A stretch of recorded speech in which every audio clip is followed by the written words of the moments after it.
Hello kabayan, Limo Toker nga pala. Bago ang lahat, huwag kalimutan mag-subscribe. Ito mga bayo, ito, di ba? Wala namang pinhole yan eh.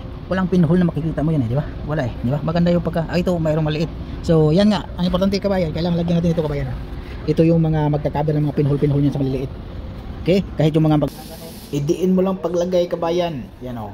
Diin mo, unahin mo yung sa kahit saan mo unahin. Basta dyan ka muna. Yan o, ikot-ikot. Kasi didikit yung kabayan eh. Yan o. So, dyan muna. Hindi mo pwedeng i-diretso mo yung buuhan. Hindi. Dandahan lang. Yan o. Kasi matutuyo din yan siya eh. Yan o. Diba?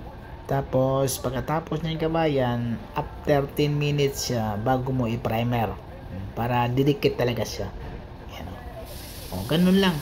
Ikot mo, tapos idiin mo din. Hindi pwedeng yung mapahid mo talaga. Malaman mo yan eh, na napahid mo talaga. Tulad yung sa hindi napahid ng maayos. Yan o. Pahid mo talaga siya. Yan, papasok yan sa mga pinaglihaan, yung mga butas-butas na maliliit. Ganyan ang technique. Hindi ka na magpati-pati. Yung pati yung tinatawag dati yan.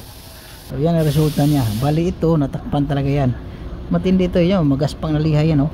Yung pinagdaanan, pero pag i-primer yan, hindi na makikita yan.